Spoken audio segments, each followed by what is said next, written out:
नमस्कार दोस्तों। आज हम बात करते हैं विशेष रूप से उन विद्यार्थियों के लिए जो रीट और थर्ड ग्रेड की तैयारी के लिए अपने आप को तैयार करना चाहते हैं। दोस्तों यहाँ पर हम बात कर रहे हैं एक ऐसी स्ट्रेटेजी की जिसके लिए हम बहुत आसानी से ग्रेड थर्ड की परीक्षा या फिर रीट की जो तैयारी कर रहे हैं उसमें सहयोग मिल पाए और हम विशेष रूप से समर्पित होकर के उस भाव से तैयारी कर पाएं जिसमें हमें खुद को लगे कि मैं बेहतर तैयारी की ओर बेहतर दिशा में चल रहा हूं। कई बार क्या होता है दोस्तों, हमारी तैयारी के लिए जब हम शुरुआत करते हैं तो हमें आइडिया नहीं होता कि हमें क्या और कैसे पढ़ना होता है और ऐसी स्थिति के अंदर हम बेहतर तैयारी नहीं कर पाते हैं। खास तौर पर ये वीडियो उन लोगों के लिए है जो पहली बार रीट की तैयारी करना चाह रहे हैं या फिर थर्ड ग्रेड की तैयारी करना चाह रहे हैं। हालांकि दूसरी बार तीसरी बार तैयारी करने वाले उन लोगों को भी इसको ध्यान से देखने की जरूरत है जिन्होंने एक दो बार परीक्षा देने के बाद भी वो सफलता प्राप्त नहीं कर पाए। कई बार क्या होता है कि हम मेहनत पूरी करते हैं लेकिन मेहनत करने के साथ साथ दोस्तों हम उस दिशा में मेहनत नहीं कर पाते जो सफलता की दिशा होती है। तो क्यों ना आज इस बात को समझें और सफलता की दिशा में मेहनत करें। दोस्तों आप लोग इस वीडियो को देखते समय या फिर मेरी बातों को समझने की कोशिश करते समय किसी भी प्रकार का प्रश्न आपके मस्तिष्क में आता है तो आप वो प्रश्न कमेंट के माध्यम से जरूर लिखें। हो सकता है अगले वीडियो में मैं आपके उस प्रश्न का जवाब दे पाऊं, लेकिन अभी एक बार ध्यान से आप लोगों को देखना है और समझना है कि हम पहली बार यदि रीट की तैयारी कर रहे हैं तो भी, दूसरी बार कर रहे हैं तो भी, और बार बार तैयारी कर चुके लेकिन हम सफल नहीं हो पाए तो भी हम क्या करें कि हम बेहतर रूप से तैयारी करते हुए इसमें सफलता को प्राप्त कर लें। तो बात हम कर रहे हैं दोस्तों रीट के लिए। रीट क्या है, सबसे पहले तो ये हमें पता होना चाहिए रीट की तैयारी कैसे करें। आखिर कैसे हम करें रीट की तैयारी कि सुनिश्चित रूप से हमें सफलता मिल ही जाए। पहली बात तो ये दोस्तों, रीट क्या है।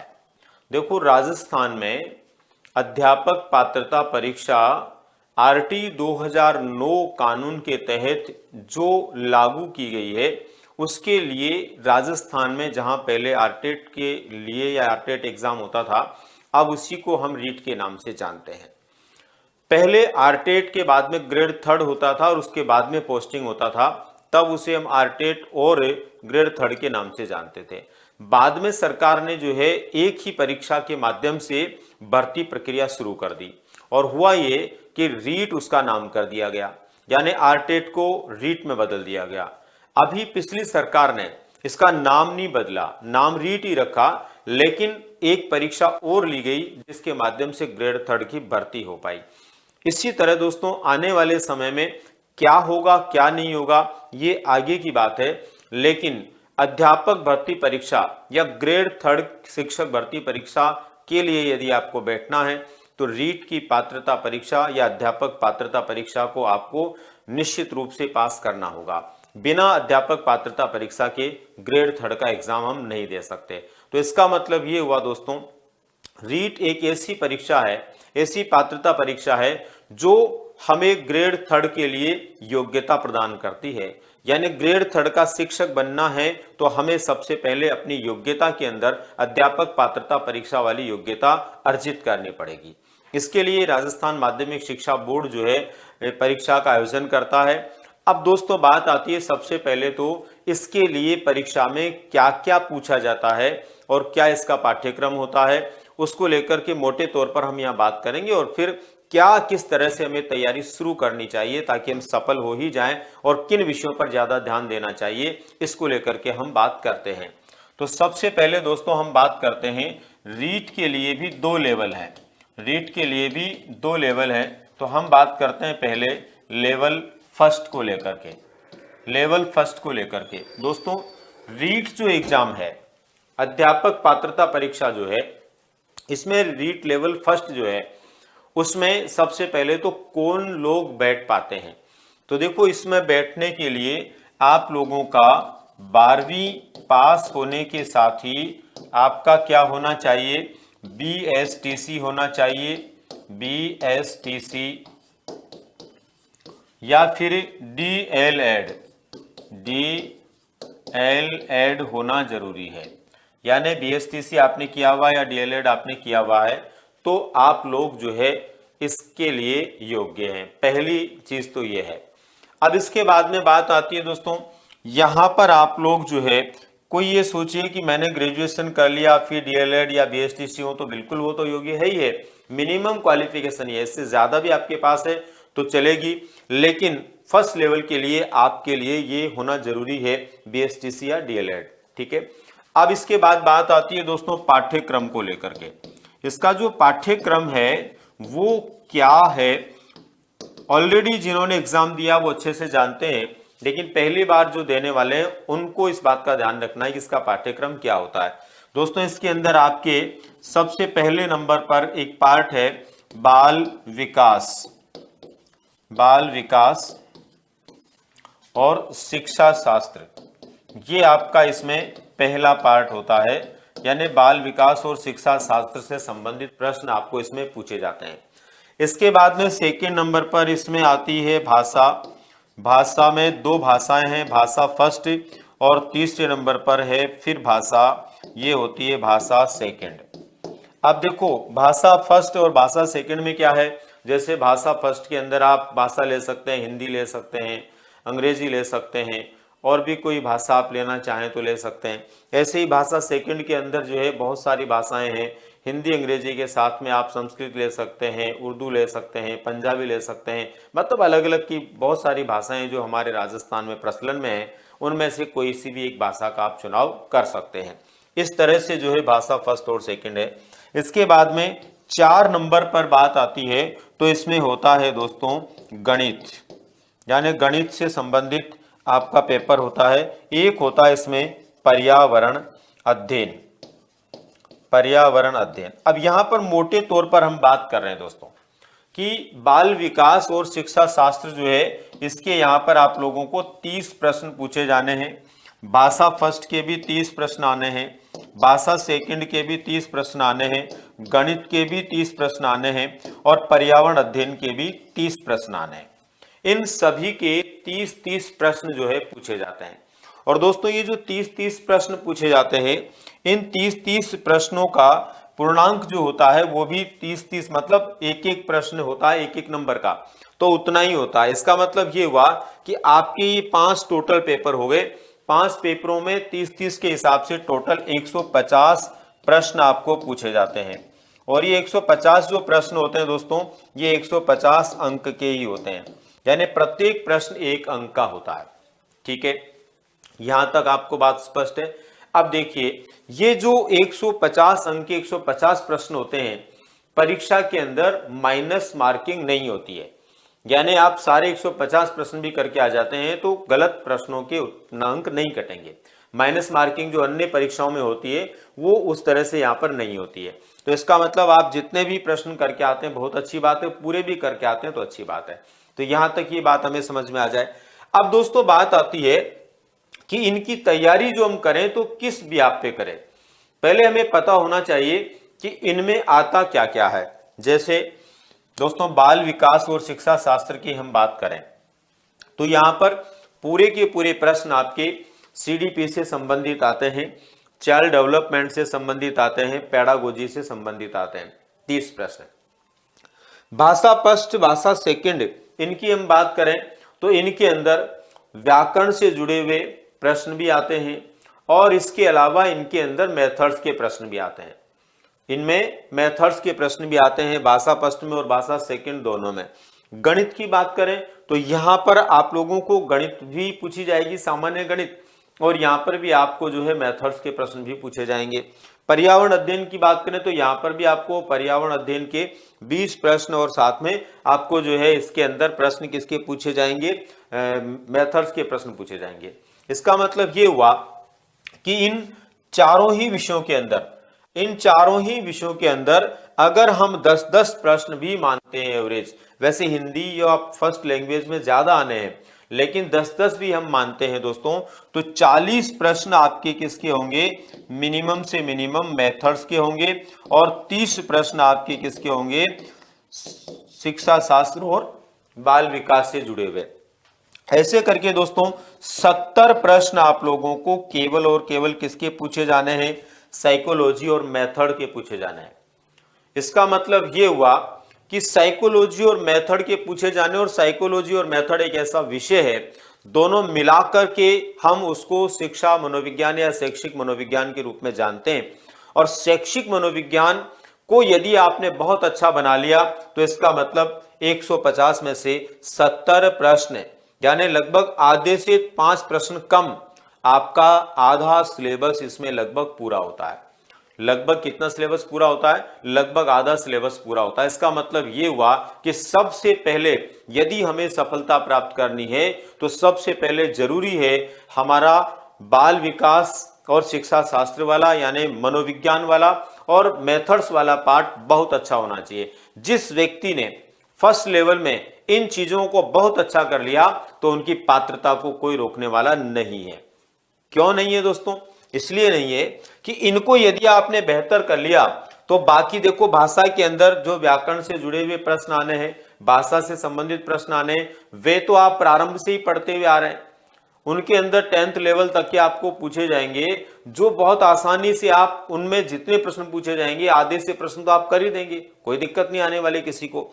गणित की बात करें तो गणित में जैसे 20 प्रश्न आपको मैथ्स के सामान्य गणित के पूछे जाएंगे तो 20 में से हर विद्यार्थी ने 10वीं तक गणित जरूर पढ़ा है, उस व्यक्ति को कोई दिक्कत नहीं आएगी 20 में से 10-11 प्रश्न करने में। अगर थोड़ी भी वो तैयारी करेगा तो कर लेगा। इसी तरह पर्यावरण अध्ययन में भी सामान्य राजस्थान का जीके, कला संस्कृति, सामान्य भूगोल से जुड़ी हुई जानकारियां, सामान्य समाज से जुड़ी हुई जानकारियां आती है, तो उनके अंदर भी जो 20 प्रश्न है उनमें से 10-12 प्रश्न करना बहुत आसान बात है। इसका मतलब ये हुआ कि यदि हम इन 70 प्रश्नों की बहुत अच्छी तैयारी कर लेते हैं और बाकी ये जो चारों पेपर है इसके अंदर जो बाकी 20-20 प्रश्न का मुद्दा है उसमें से 10-10 प्रश्न भी हमारे सही होते हैं दोस्तों, तो 40 नंबर यहां पर हमारे आ जाते हैं और इस तरह से हमारी तैयारी हो जाती है 110 नंबर के लिए बहुत शानदार वाली। और बिना किसी टेंशन के, बिना किसी तनाव के आप आसानी से सफलता को प्राप्त कर सकते हैं। और दोस्तों आपको पता है कि इस महत्वपूर्ण पाठ के लिए यानी 70 प्रश्नों के लिए जो मेथड्स और साइकोलॉजी है उसके लिए मैं आप लोगों के साथ तैयार हूं। मनोविज्ञान और मेथड को लेकर के बहुत सारी जानकारियां मैं आप लोगों को YouTube के माध्यम से, इसी चैनल के माध्यम से देने वाला हूं।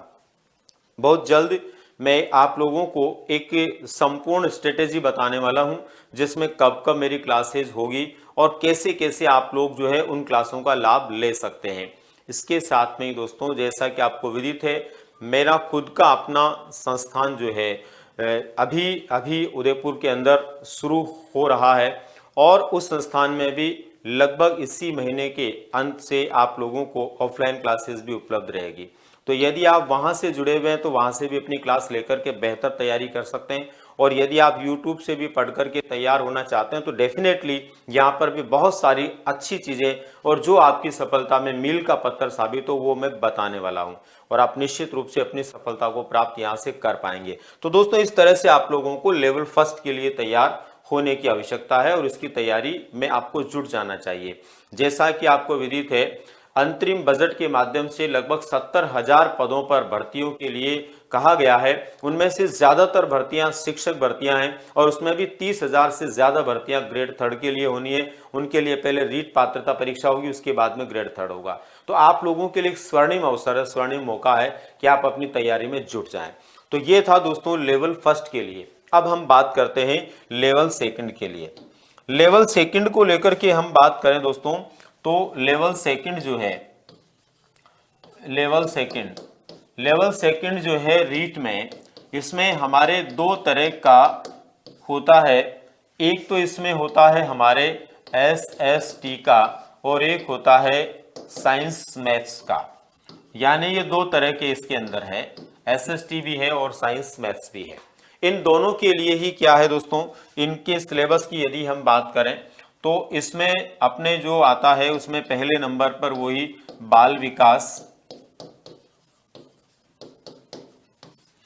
विकास एवं शिक्षा शास्त्र इसमें आता है।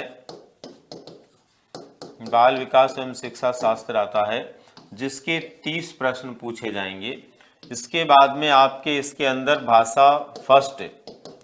भाषा फर्स्ट के भी आपको 30 प्रश्न पूछे जाएंगे। उसके बाद में भाषा सेकंड में भी आपको 30 प्रश्न पूछे जाएंगे। और उसके बाद में चौथे नंबर पर आपका आता है विषय। अब विषय की यदि हम बात करें तो यहाँ पर 2 विषय हो गए, एक जो है साइंस मैथ्स हो गया जो साइंस मैथ्स वाले लोग हैं, और एक एसएसटी हो गया जो एसएसटी वाले लोग हैं। इनके भी यहाँ जो प्रश्न आने हैं वो 60 प्रश्न आने हैं। यदि आपके साइंस मैथ है तो भी उसमें 60 प्रश्न आएंगे, यदि आपके एसएसटी है तो भी आपके 60 प्रश्न इसमें आने होते हैं। अब दोस्तों यहाँ पर बात क्या है, ये जो 60 प्रश्न आने होते हैं, ये 60 प्रश्न कैसे आएंगे, बाकी इसमें कैसे होगा, तो यहाँ भी देखिए 30 प्रश्न आपके सीधे सीधे शिक्षा मनोविज्ञान बाल विकास शिक्षा शास्त्र को लेकर के हैं।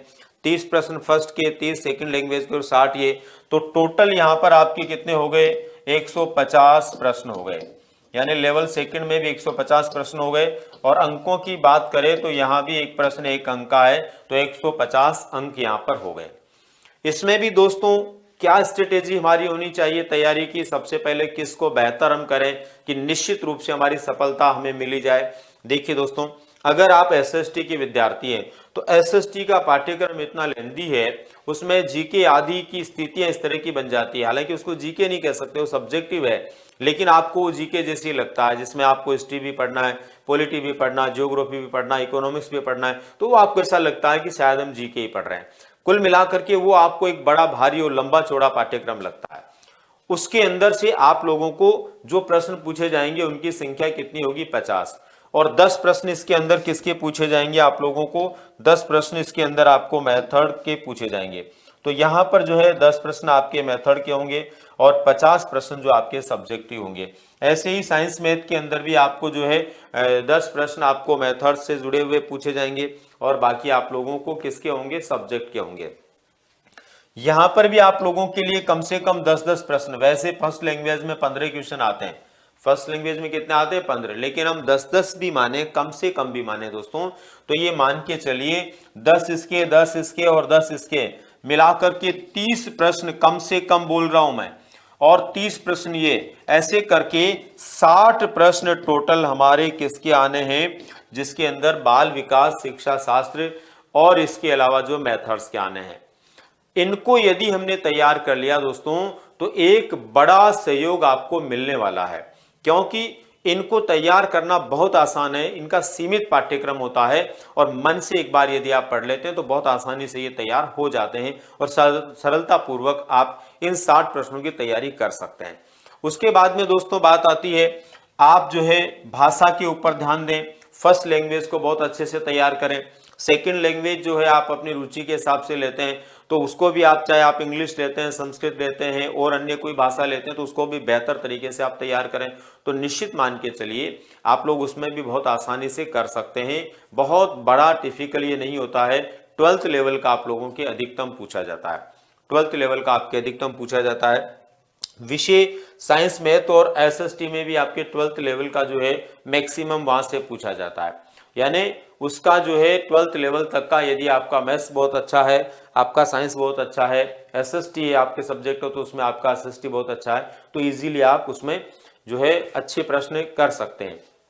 अब दोस्तों बात आती है कि इसके लिए, जैसे फर्स्ट लेवल के लिए योग्यता थी, वैसे इसके लिए योग्यता क्या है। तो इसकी योग्यता को लेकर के यदि हम बात करें दोस्तों, तो यहाँ पर आप लोगों का स्नातक होने के साथ में क्या होना चाहिए, बीएड होना जरूरी है। स्नातक होने के साथ में आपका क्या होना जरूरी है, बीएड होना जरूरी है। यदि आप बीएड और स्नातक हैं तो आप इस परीक्षा के लिए बैठ सकते हैं और यहाँ पर लेवल सेकंड के शिक्षक के रूप में आप चुने जा सकते हैं। अब मित्रों बात आती है कि इसकी तैयारी को हमें अभी से किस प्रकार करने की कोशिश करनी चाहिए। अभी से अपने को सबसे पहले, जो पहली बार तैयारी कर रहे हैं उन लोगों को सबसे पहले शिक्षा मनोविज्ञान बाल विकास मेथड्स के ऊपर ध्यान देना चाहिए। इनको बार बार आप पढ़ोगे, बार बार व्यवहार में लाओगे तो निश्चित मान के चलिए आप बेहतर कर पाओगे, क्योंकि बाकी जो विषय आपका लैंग्वेज का है या फिर आपका सब्जेक्ट है ये तो आपने वैसे भी खूब पढ़ा है, इनके बारे में तो काफी कुछ ऑलरेडी आपको पता भी है, लेकिन ये आप लोगों के लिए एक नया विषय है जो केवल आपने बीएड में पढ़ा होगा और वो भी परीक्षा को पास करने के दृष्टिकोण से, ज्यादा उसमें गौर नहीं किया होगा। यहां पर ऑब्जेक्टिव प्रश्न आने होते हैं, एप्लीकेशन वाले प्रश्न आने होते हैं, इसलिए व्यवहार में लाना जरूरी है बहुत अच्छे से उसको, तब जाकर के आप सकारात्मक परिणामों को उसमें प्राप्त कर पाएंगे। तो दोस्तों यहां भी मैं आप लोगों को बता देना चाहता हूं कि हम लोग इसी चैनल के ऊपर आप जुड़े रहें, अपने साथियों को भी ज्यादा से ज्यादा जोड़ने का प्रयास करें। इसी चैनल के ऊपर हम लोग अब नियमित रूप से क्लास लेकर आने वाले हैं, जिसमें आप लोगों को बाल विकास से संबंधित जितने भी आपके टॉपिक्स हैं उनमें जो खास और महत्वपूर्ण टॉपिक हैं जो आप लोगों के लिए कई बार समस्या बन जाते हैं, उनको सरल तरीके से कैसे पढ़ करके हम सफल हो सकते हैं, उन टॉपिक्स के माध्यम से मैं आप लोगों से बातचीत करूंगा। अधिकतम आप लोगों की मदद करने की कोशिश मेरी रहेगी। मेथड्स सभी सब्जेक्टों के, चाहे आपके भाषा के हैं, साइंस मैथ्स के, एसएसटी के, सभी के मेथड्स मैं खुद लेने वाला हूं और यूट्यूब के माध्यम से भी आप लोगों को बहुत अच्छे से सभी विषयों के मेथड्स और बाल विकास वाला पार्ट है, शिक्षा छात्र वाला पार्ट है, उसको बहुत अच्छे से करवाने वाला हूं। इसका मतलब 60 नंबरों का जो आपका ये बड़ा तनाव है ये बहुत जल्दी आपका दूर होने वाला है। बस आप जुड़े रहिए हमारे साथ में और हमारे साथ में जुड़े रह करके आप एक एक दिन एक एक चीज को समझने का प्रयास करते रहिए। प्रयास मेरा रहेगा कि आपको मैक्सिमम जो है इसी चैनल के माध्यम से सीखने को मिल जाए। फिर भी दोस्तों आप में से यदि कोई उदयपुर क्षेत्र का रहने वाला है और वहां पर ऑफलाइन क्लासेस में भी आकर पढ़ना चाहता है तो नेक्स्ट गुरु के नाम से उदयपुर में हमारा संस्थान जो है बहुत जल्द ऑफलाइन क्लासेस के माध्यम से भी रन करने वाला है। वहां पर आकर के भी आप अपनी दमदार तैयारी कर सकते हैं। दोस्तों अभी हम रीट को लेकर के ये सामान्य स्ट्रेटेजी के बारे में बात कर चुके हैं, पाठ्यक्रम इसका क्या होता है उसको लेकर बात कर चुके हैं और इसके अंदर जो है किस तरह से आप लोगों को तैयारी शुरू कर देनी चाहिए इसकी बात कर चुके हैं। मैं आप लोगों को बहुत जल्द एक एक के बारे में, जैसे लेवल फर्स्ट के बारे में एक एक बिंदु को लेकर के, हर सब्जेक्ट के जो सिलेबस में बिंदु उनको लेकर के, साइकोलॉजी में बिंदु उनको लेकर के, मेथड्स में बिंदु उनको लेकर के और क्या उसमें ज्यादा जरूरी है पढ़ना और क्या पढ़ करके आप बहुत अच्छे से सफल हो सकते हैं, इसको लेकर के भी मैं तीनों लेवल के लिए अलग अलग वीडियो लेकर आने वाला हूं। तो इंतजार रहे आप लोगों को उस दिन का कि जब हम अलग अलग प्रकार से उस वीडियो में और चीजों को समझ पाएं और अपनी सफलता को निश्चित बना पाएं।